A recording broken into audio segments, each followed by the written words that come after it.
Hello and welcome to our special coverage of the Russian invasion of Ukraine. I am Ladi Akeridoluale. The headlines. Fire breaks out at major Russian fuel depot in the village of Volna near the key Crimea bridge.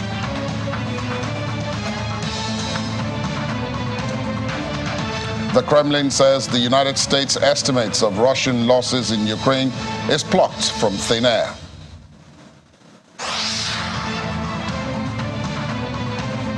And Ukrainian President Volodymyr Zelensky discusses Ukraine's integration into the European Union and NATO with Portugal.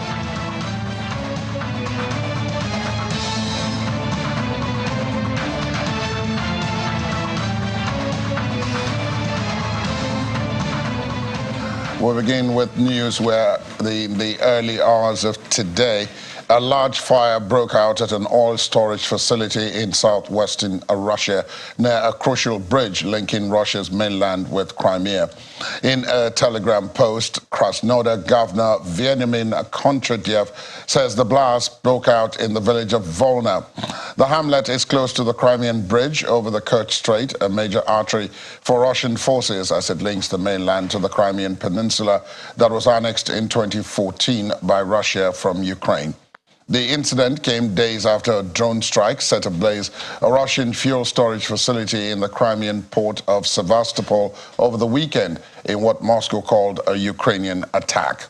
Ukraine did not claim responsibility for the Sevastopol attack in line with its standard practice during the conflict, which began in February of 2022. Over the weekend, Kiev's military said undermining Russia's logistics formed part of preparations for a long-expected counter-offensive, aided by fresh deliveries of more powerful Western weapons. Blasts derailed a train on Monday in Russia's region of Bryansk, bordering Ukraine, the second such incident in 2 days. Russian officials say pro-Ukrainian sabotage groups have made attacks there since the start of hostilities. Russia has also stepped up attacks on Ukraine ahead of a counter-offensive expected by Russia itself, with nearly nightly waves of drones and missiles targeting Kiev and other areas over the past week. Meanwhile, the Kremlin has rejected a U.S. assessment of Russian military casualties in Ukraine as having been, quote, plucked from thin air, and said that Washington had no way of obtaining the correct data.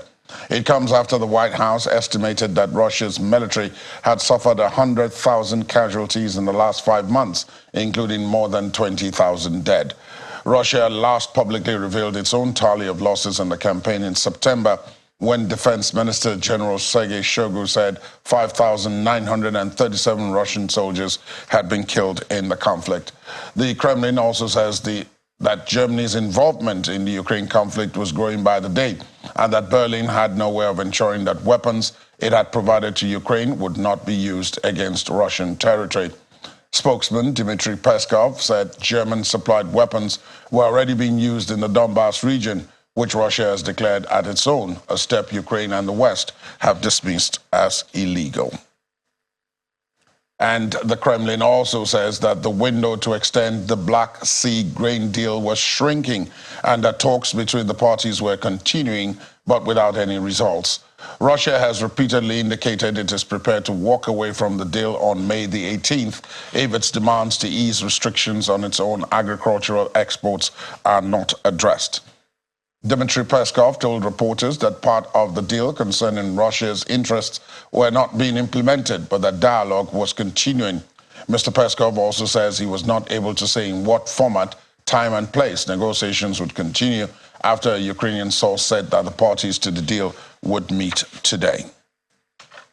And Turkish Defense Minister Hulusi Akar says the deputy defense ministers of Russia, Ukraine and Turkey will meet in Istanbul on Friday to discuss a deal that allows the exports of Ukrainian grains on the Black Sea.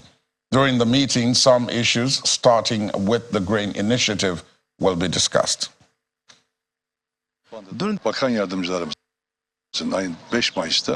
We agreed on deputy defense ministers to meet on the 5th of May and planned it.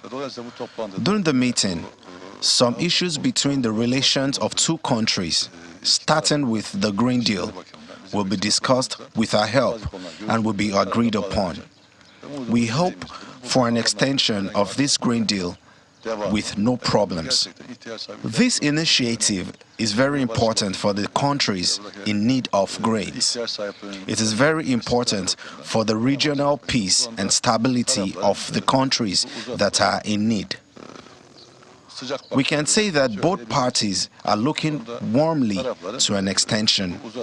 We hope that this deal continues without any problems.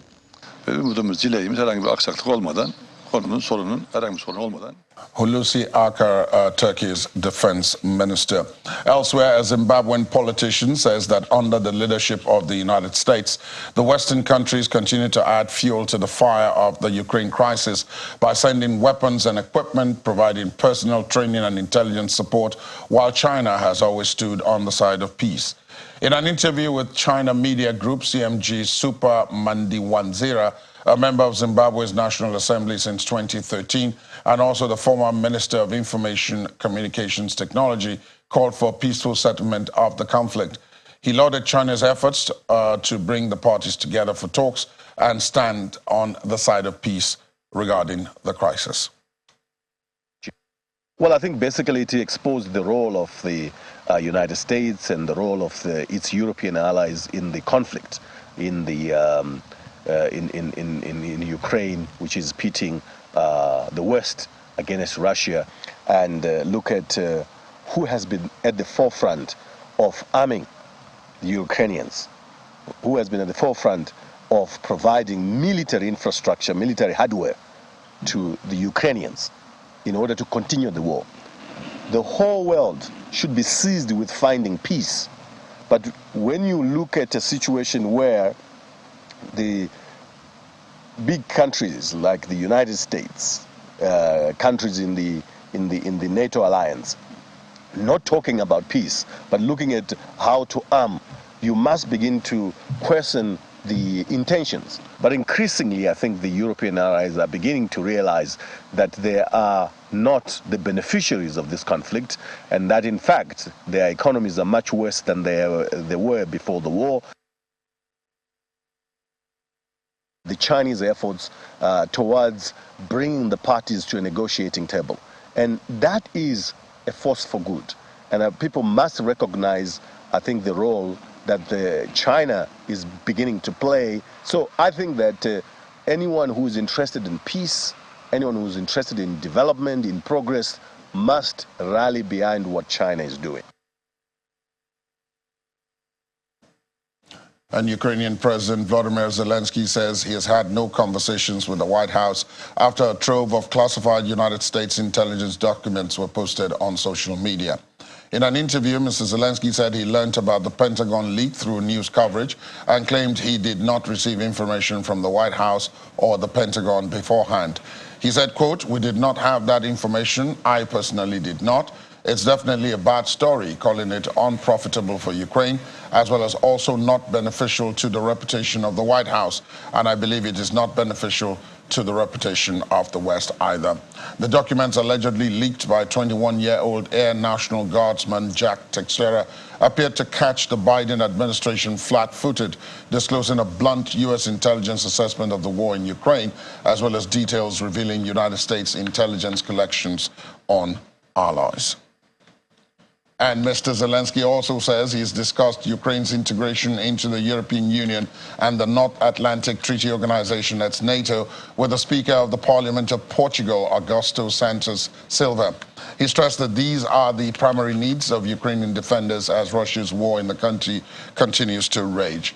Mr. Zelensky said in a statement on Telegram, quote, "The start of negotiations on joining the EU by the end of this year will be a powerful incentive for Ukrainian society and Ukrainian defenders who have been restraining the aggressor for more than 14 months. He adds that he hopes the government and Parliament of Portugal will be able to make the necessary decisions to strengthen the capabilities of Ukrainian defenders on the front line. And the U.S. ambassador to China, Nicholas Burns, says the United States wants to see China press Russia to end its war in Ukraine. Mr. Burns, speaking at an event at the Foreign Affairs think tank Stimson Center, which he attended virtually, in his words, "We need to see from China a need to push Russia to withdraw its troops so that Ukraine can have all of its territory back and can be fully sovereign again in all aspects of that word. He continued, it'd be helpful if China pushed Russia to cease bombing of Ukrainian schools and Ukrainian hospitals and Ukrainian apartment buildings. We've seen a tremendous loss of life just in the last month or two under this vicious Russian aerial assault and drone attacks on Ukrainian civilians. So I think that's what we would like, and I'm sure that's what the European countries would like. That's what Ukraine wants from China. Ambassador Burns said the conversation between President Xi Jinping of China and Ukrainian President Volodymyr Zelensky was a good first step, but it's unclear if any action will follow it. And Russia has summoned Poland's chargé d'affaires after Poland closed a school run by the Russian embassy in Warsaw. Over the weekend, Polish authorities seized the school building and said it belonged to the Polish state. Russia's foreign ministry slammed Warsaw's move as, quote, the seizure of its embassy school and stressed that such an impudent step by Warsaw, which goes beyond the framework of civilized interstate communication, will not remain without our harsh reaction and consequences for the Polish authorities and Poland's interests in Russia. The two countries already have a fraught relationship over the war in Ukraine, and thus has sought further with Warsaw positioning itself as one of Kiev's staunchest allies, playing a leading role in persuading allies to provide Kiev with heavy weaponry. And in a somewhat related development, United States Treasury Secretary Janet Yellen has sent a letter to the Republican House Speaker Kevin McCarthy, warning him that the federal government could hit its spending limit by June the 1st if Congress does not raise the debt ceiling. In the letter published on Monday, Mrs. Yellen said available data points to early June as a period when the government will no longer be able to cover its expenses should Congress fail to raise the limit before then. Though Ms. Yellen's letter indicates the United States could enter default as early as June the 1st, the Treasury Secretary also noted that it is, quote, impossible to predict with certainty the exact date when Treasury will be unable to pay government's bills. Monday's letter comes as U.S. President Joe Biden reportedly called for a May 9 meeting with Democratic and Republican leaders to discuss spending and the debt limit. Let's talk to Stephen Hayes, President Emeritus, Corporate Council on Africa, former President, American Center on International Leadership, and President Cohen and Woods International. Good morning to you, Stephen. As always, a pleasure to have you with us. Hey, good morning, Lottie. Good to see you again as well.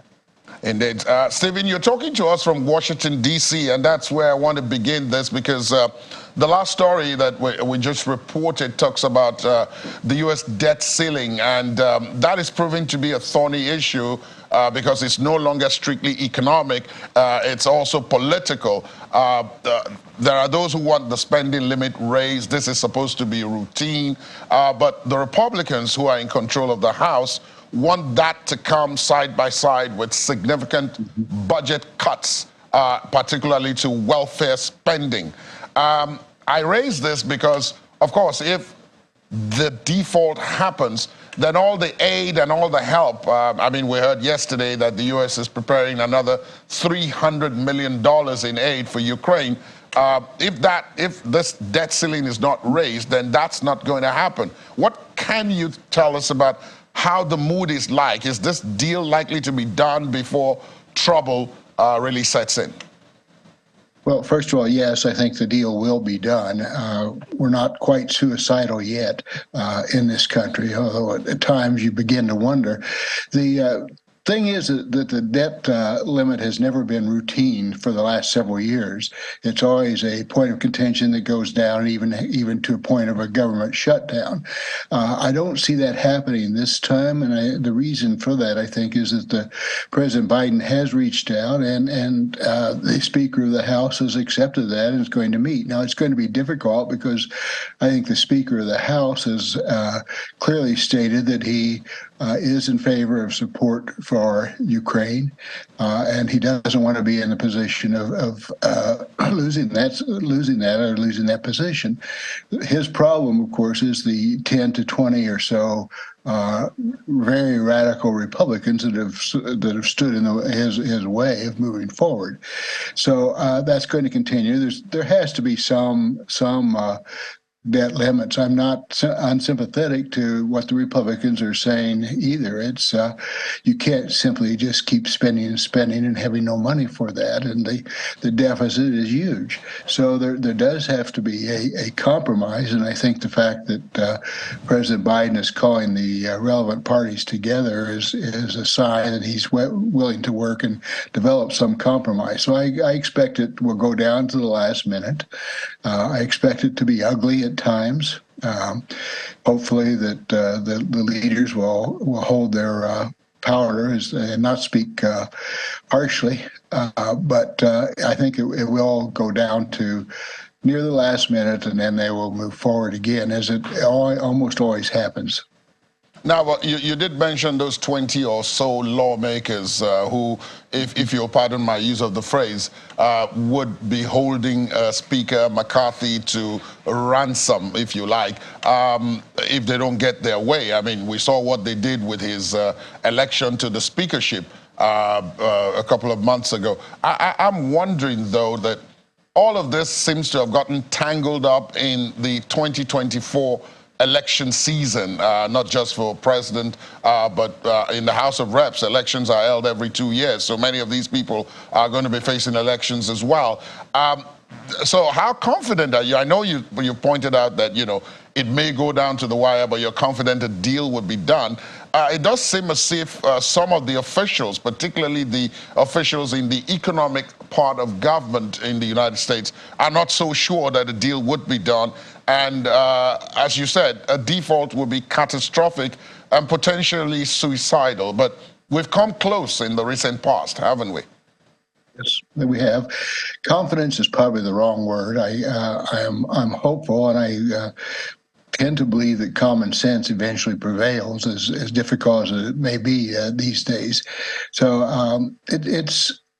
would I bet the house on the results? No, but I do think that common sense will prevail, and that we have to go for that.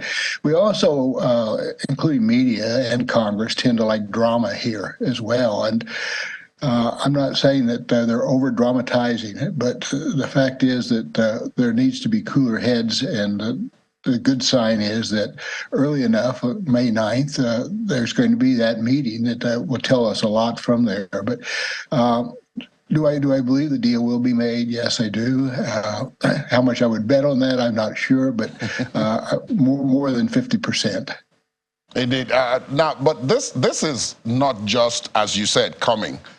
This has been a build-up. The election of Donald Trump in 2016 and his term in office tended to show that perhaps the United States was tired of shouldering the cost of being the world's policeman, having bases in different parts of the world, protecting South Korea, protecting Japan. This are a large part of what constitutes military and defense spending for the United States. And I do know that President Trump had made clear during his term in office that he wanted the other countries to shoulder much higher percentages, the likes of Germany, Japan, and so on, of this spending. Of course, when he left office, that urgency seemed to have tapered up a bit, but the economics of it now make it again imperative that some of these countries will step up, or have to step up to the plate, particularly as it relates to Ukraine. I mean, I was looking at the figures earlier on this morning. The amount of aid in terms of defense spending and other types of aid that the United States has given to Ukraine. And the United States is way across a wide ocean. Is 2, 3, 4 times what all the others combined have given to Ukraine. So one is wondering, at what stage is the patience of the United States going to snap? And perhaps will Ukraine, be the victim, if you like, of that internal sentiment? Well, I think if that were to happen, yes, Ukraine would be the victim of that, without a doubt. Whether it happens or not, though, I still think that I haven't seen the figures that you quote, but I think that I'll accept that they're accurate. That the spending in the U.S. is far more than Europe right now. The thing is that the American people are still highly sympathetic to Ukraine, and it's not a winning issue to cut support from Ukraine, except again for that very vocal minority. But you're also right that I think part of the reason that Donald Trump won in 2016 is that people are tired of the United States being the policeman. We simply can't be that. Financially, the world's changing. The economic disparities are becoming clearer as well, and we cannot carry that load on the long term. So there does need to be changes, and I think that's been a reason. That was one reason that Trump won in 2016. I don't think that that concern has disappeared. I think that's still there, both among Democrats and Republicans. To what percentage, I'm not sure. I have no idea. But clearly, there are Democrats and Republicans that are concerned about this, and I feel that they should be concerned about it. Where it goes in the future, I'm not sure, but I don't see withdrawing support for Ukraine. Politically, it is very, very difficult for the United States to do that now. As you pointed out, and again, I accept your figures, as you pointed out, the United States has weighed in very heavily on this, and we cannot, as a country, in terms of global relationships, be seen as the loser on this, which is another reason I think we should all be hopeful for some of the peace efforts that are going on, as unsuccessful as they are so far. Let me expand the discussion to include some of the United States allies. The U.S. may be shouldering the bulk of the burden, but there are other people shouldering, at the very least, a bit of it. And so you have Canada, you have Britain, and then you have Germany, a couple of other countries in Central Europe and its surroundings. But they all, almost without exception now, possibly, stretch out Germany, Canada, Britain, and so on, are all beginning to see signs of economic difficulties. I know that the federal workers in Canada were planning a strike a couple of days ago, and I don't know how that's been resolved, and if it's been resolved. In Britain, of course, we know what's been going on with the issue of cost of living and the cost of energy and all the, fallout of this war in Ukraine. And then, of course, all the countries in Eastern Europe, the likes of Poland and never mind Russia and Belarus, but the likes of Poland and so on. Everybody's feeling the economic heat, France and so on. Do you think perhaps it is this economic imperative that will bring everybody to their senses and to the table, not military success or failure? Well, clearly right now, the globe is in trouble economically. The United States is looking at yet another major bank failure that would have enormous repercussions throughout the world. I think the major support from Ukraine has been more along some of the Eastern European countries because of their historic experience with the World War II and the Russians. But also, I would point out that New Zealand has now stepped up its support, which is interesting to me. But spending some time in Canada as well, there's a very strong Ukrainian community in Canada, so I don't think that's going to change too much within Canada, but I think your overall point is exactly on target. I think the economic imperative will grow stronger and stronger, that we've got to make some resolution of the issues, and particularly Ukraine now, because that is a major issue. But even if that war was solved now, I think you've got to realize that the damage done to Ukraine is going to take an enormous effort to rebuild it. So again, this is a longer term issue.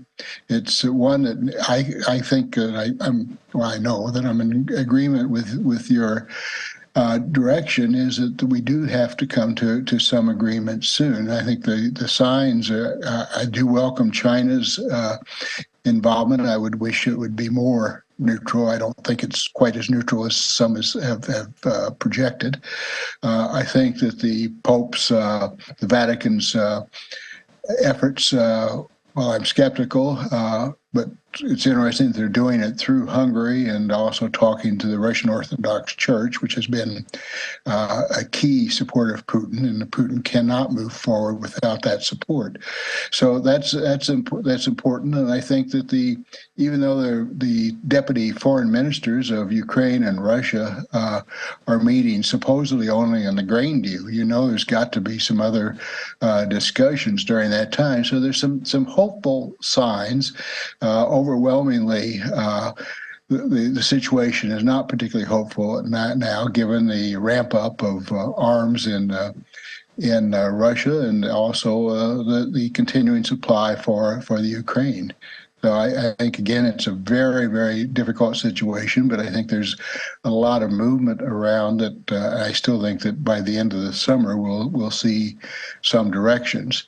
I think the so-called counteroffensive, I find strange that it's one of the most public defense strategies I've seen, but that will also tell us quite a bit as well. And I think that certainly the Russians know that, and why they're building up their support as well, their defenses.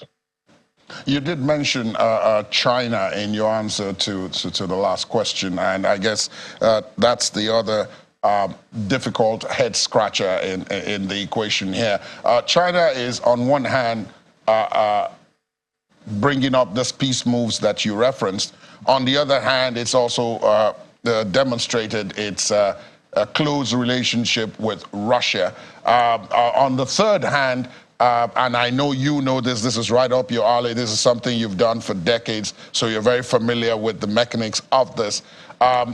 China does humongous trade with the United States. It has become wealthy as a country, become powerful as a country as a result largely of that trade.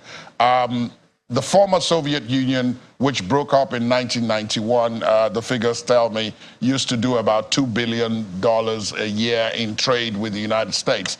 China does that same amount, about $2 billion a day in trade with the United States at the moment. So this is not the same thing as that.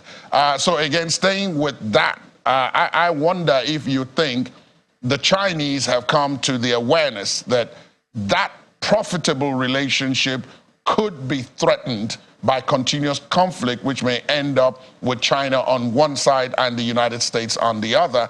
And they don't want to lose that because the prosperity of about 1.4 billion people is dependent upon that. Does this make any kind of sense to you? Because I've read this kind of analysis elsewhere. It makes total sense, but at the same time, the stronger relationship with Russia is not simply a political one; it's an economic one for China.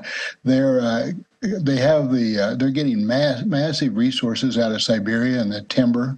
There's some concern about how much that Russia has given up in terms of its timber resources. Its oil as well is going to China. So in fairness to China, I think that, yes, certainly they're concerned about the U.S., and I see some positive signs behind the scenes. It may be too optimistic on that, the word war between China and U.S. may be toning down a bit, but China is moving to Russia for greater resources. So that economic that economic tie is going to grow. So yes, they certainly see it, and I think they feel that they've been very vulnerable to China. And I think we've seen our own vulnerability to the China trade as well, and are trying to adjust to that.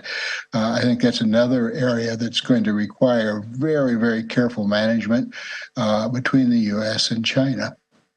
but then, of course, when it comes down to the brass tacks, if China had to make a strategic choice, because it may get to that, and the way things are going, it may get to that where, China will have to choose between support for Russia and continued trade with the United States.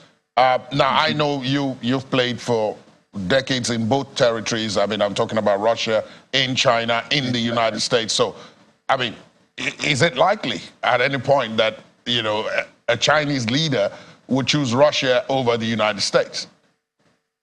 Well, I think it's always dangerous to corner the tiger, frankly.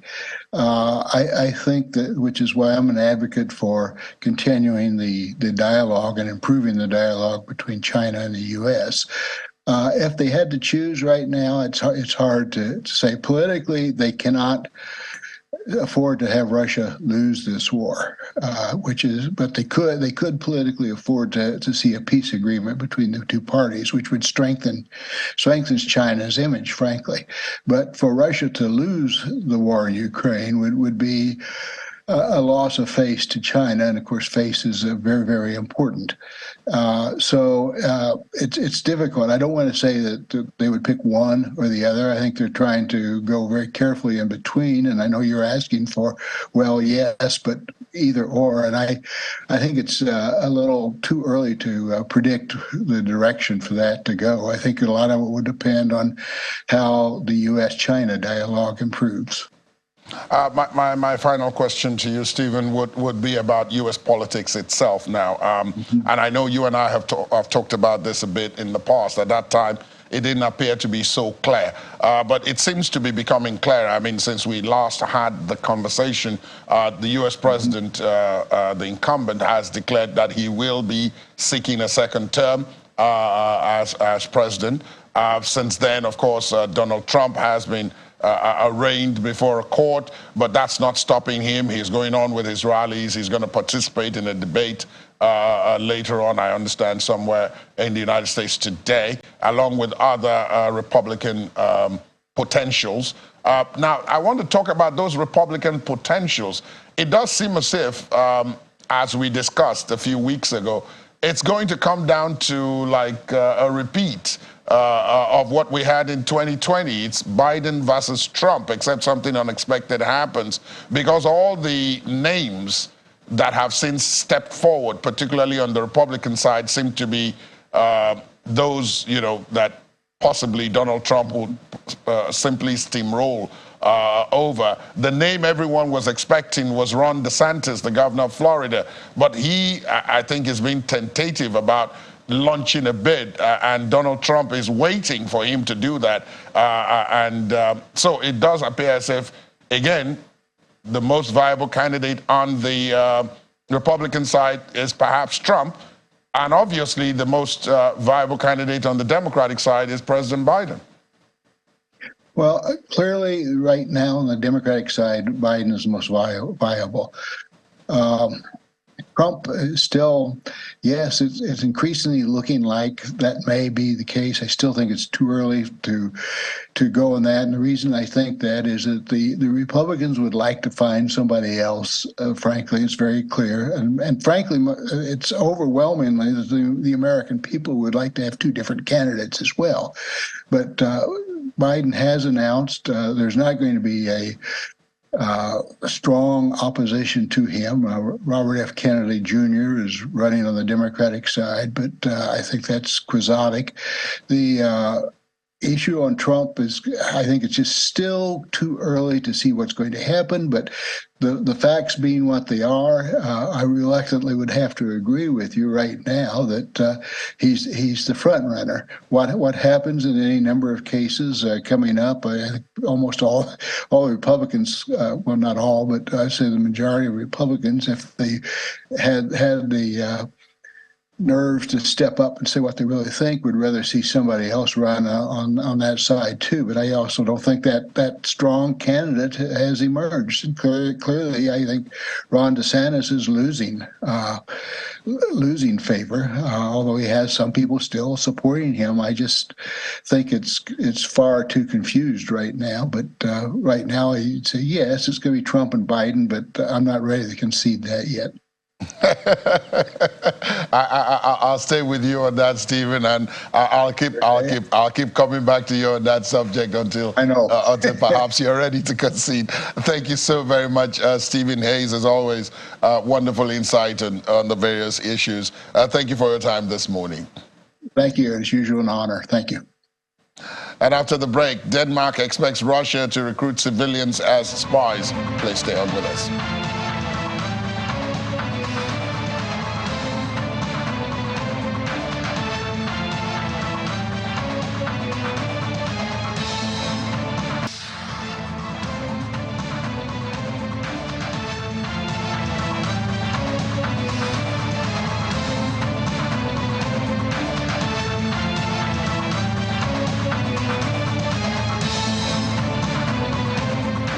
Thanks for staying tuned. Welcome back. Denmark's intelligence service says it expects Russia to recruit civilians and use journalists to spy on the country as an alternative to diplomats. The Danish Security and Intelligence Service said in a report Russia's invasion of Ukraine has intensified Moscow's need for intelligence gathering in NATO countries. It said Russia needs to obtain information in Denmark has increased, and therefore we expect Russia to try to use other ways of spying in Denmark. It adds that it could be stationing intelligence officers in Denmark outside the diplomatic representations, for example, as journalists or business people using visiting intelligence officers and doing more recruitment of Danish sources in Russia or third countries. Like other EU countries, Denmark expelled Russian diplomats in April last year, shortly after the war began. Meanwhile, Denmark's Defense Minister Troels Lund Poulsen says the country will donate more funds to support Ukraine's military needs. The Nordic countries' minister said that 1.7 billion Danish crowns, that's about almost $250 million, will be donated to Kiev. The minister also says Denmark will reduce its military presence in Iraq starting in early 2024 and instead focus on the Baltic countries, offering NATO a battalion to defend the region. The battalion is expected to consist of between 700 and 1,200 soldiers and is expected to be deployed in Latvia between 4 and 6 months every year. The Ministry of Defense said the rest of the year the troops will remain in Denmark, ready to be deployed to the Baltic states in case of a crisis. Let's talk to Ambassador Humphrey Ojiako, Nigeria's former representative to Switzerland and the Principality of Liechtenstein.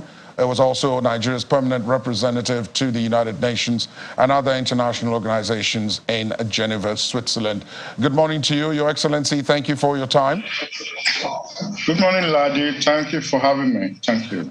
Now, it does seem as if somehow diplomacy has made a return to the front burner in this conflict. We're hearing that defense ministers or deputy defense ministers of Russia, Turkey, and Ukraine are meeting. The United States ambassador to China is talking about leaving channels open for further discussions between the U.S. and China, and that they want China to put pressure on Russia to come to the negotiating table. On the other hand, the Russians also want the United States to put pressure on Ukraine, to be more reasonable in demands concerning the grain deal. What do you make of all of this sudden burst of diplomatic activity? Well, Ladi, there isn't much to be made of this because we all know that any conflict, international conflict, that does not end on the negotiation table, that conflict is simply postponed. It's not ended, and history bears that out. So the Ukraine case is not going to be an exception. Ultimately, it will have to end in some kind of discussion or the other. Yes, we hear about this grain deal and the demands Russia is making to accommodate its own further interests in restarting the grain deal, I think around the 18th of this month when the current agreement ends. But the point is, Russia has had all those interests all along. Ukraine has had them all along. The people who are the victims of this playing football with the grain deal are mostly the consumer countries, in Africa especially. In fact, there is we can find some linkage between all of that and what's going on in Sudan and the Horn of Africa. So often we become the victims of other people's playing around with international issues like this one. Yes, the Ukraine war will ultimately end on the negotiation table, not in the war front, which is why it is unfortunate that these talks are not going as quickly, as fast as they should. And I also don't think that the grain talk is just about grains. Obviously, a lot of other issues are being discussed and traded and agreements reached. So we shouldn't be too surprised if the war on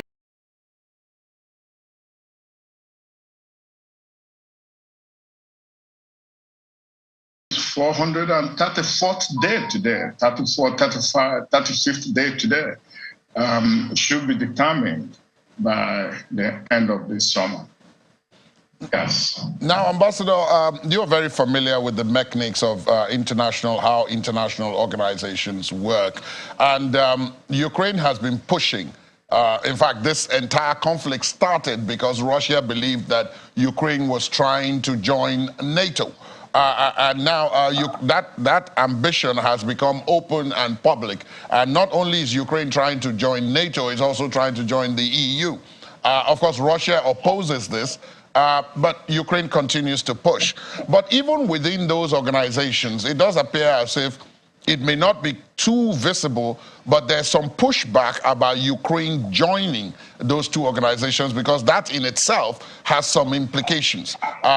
Do you, as someone who's been familiar with the mechanics of these international organizations, if the organizations are meeting themselves without Ukrainian representatives or without outsiders, there may be more frank talk.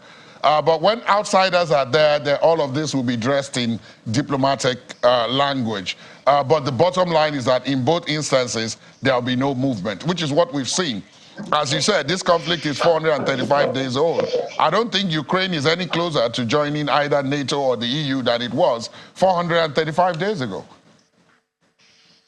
In fact, Ladi, if anyone believes completely that Russia invaded Ukraine simply to prevent it from joining NATO, I don't think that would be completely accurate. I wouldn't think so. And you've been talking about these incipient peace movements from China, from India, from the United States is beginning to talk to the Chinese, and the Russians beginning to push America. Maybe the various combatants, the various parties are beginning to reposition themselves for that ultimate diplomatic resolution of this conflict. So everybody is taking something he could give up ultimately. Like, would Ukraine be persuaded by the West to give up something like joining NATO? That is totally within the realms of possibility. So to stake it up now as, oh, we are going to join NATO, and they are talking to Portugal about it.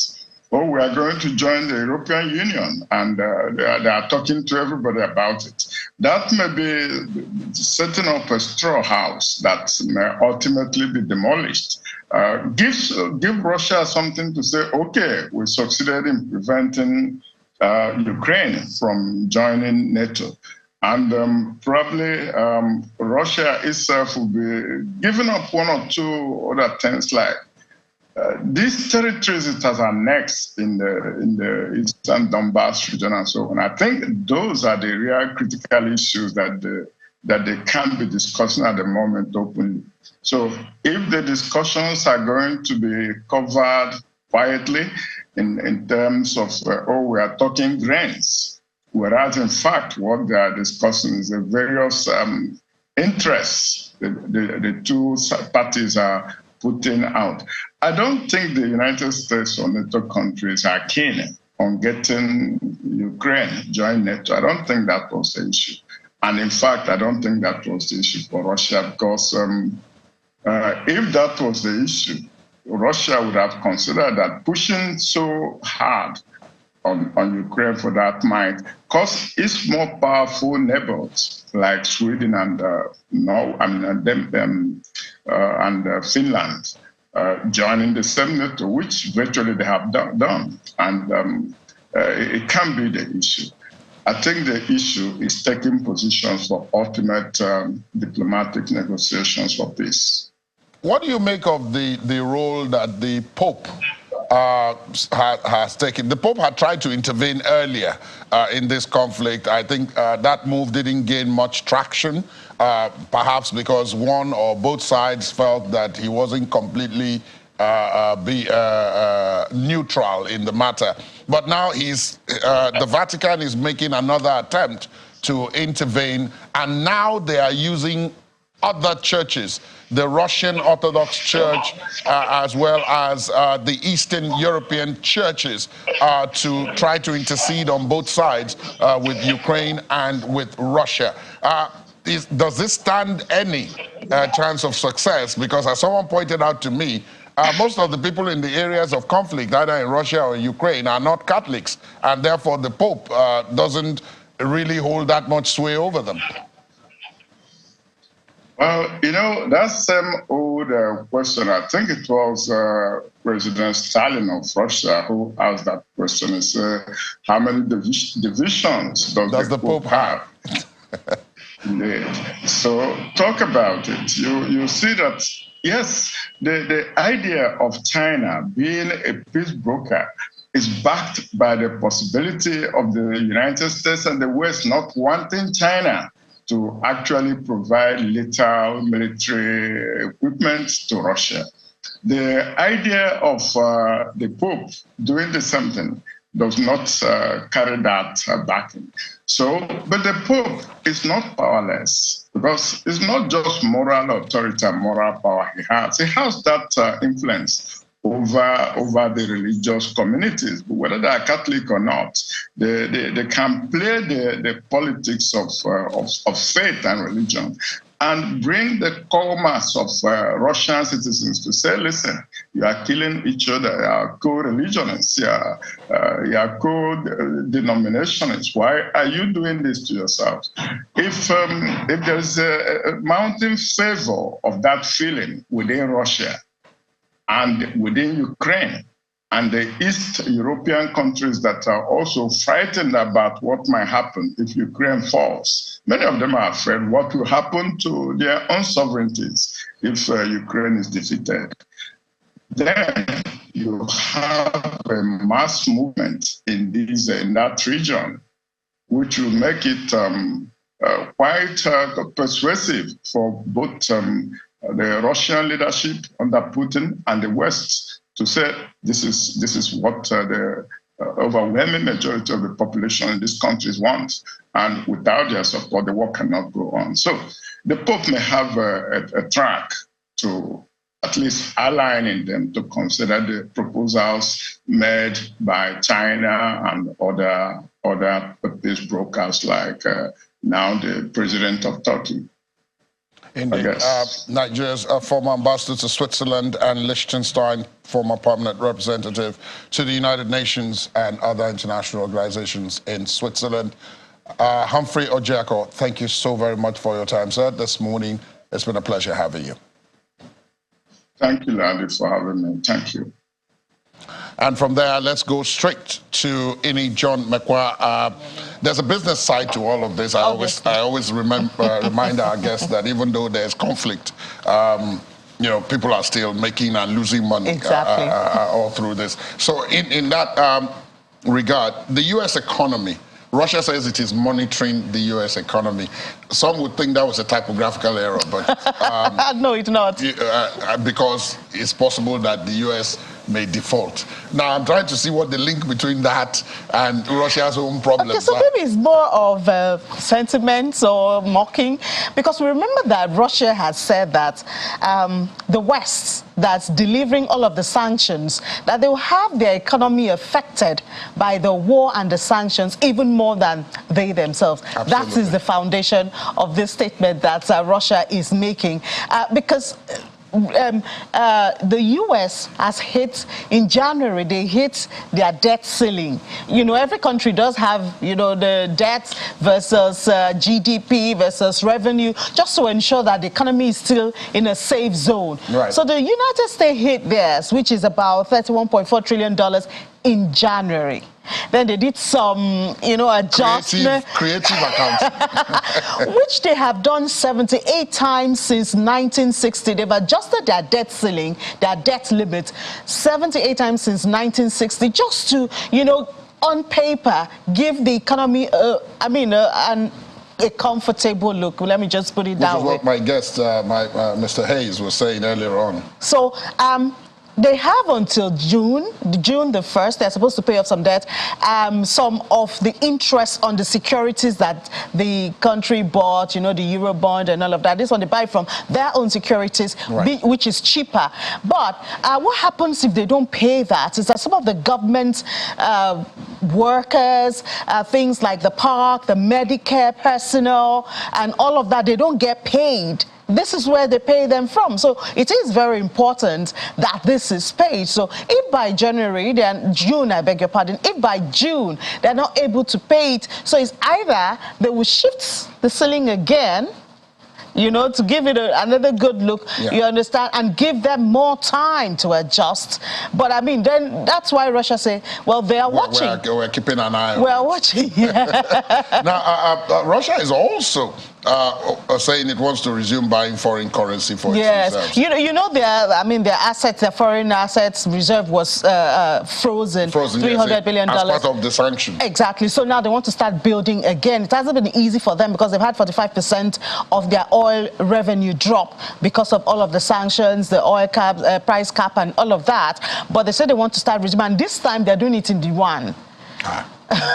So, I mean, they're also the adverse side of all of that, because, I mean, how stable is the yuan? What if the China wakes up tomorrow? Has a problem, or you have a dispute with China? With China, how many countries can you use the yuan for? How stable is it? How can you comfortably say that that's the foundation or the bedrock? Because that's what the reserves of your economy, you understand? So how can you peg that to your economy? That's some of the questions that, but it seems that they said they're ready as early as this month to start buying about 200 million yuans every month to build up their reserve again. Say something about the underlying strength, or seeming underlying strength, of the Russian economy. But on the side of Ukraine, business activity is picking up. So even though we're talking about missiles and drone attacks and so on, somehow they're getting on with business. They're getting on with business, not as much as the pre-war, obviously. But remember then they had a lot of their energy, electricity infrastructure broken down. Right. So once they had that coming back up again,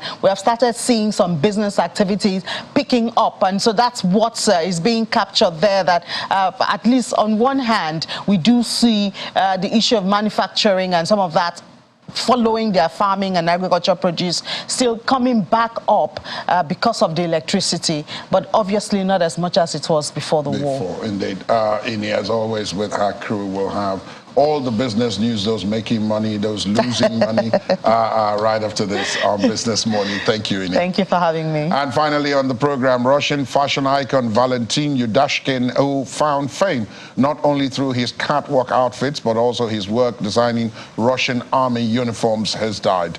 Mr. Yudashkin, who was 59 and one of Russia's most successful fashion designers, was known for his flamboyant evening gowns, but admitted in an interview that his military project had been one of his most demanding, designing some 85 uniforms across the Air Force, Navy, and Army of Russia.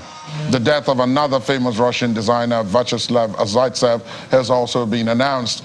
Vyacheslav, who was known as Slava, is the couture behind world-famous Soviet fashion that was often adorned with colorful Russian folkloric motifs, and he died at the age of 1985. That's our program this morning. Thanks for being with us. I'm Ladi Akiridolu. Do have a good midweek ahead. Good morning.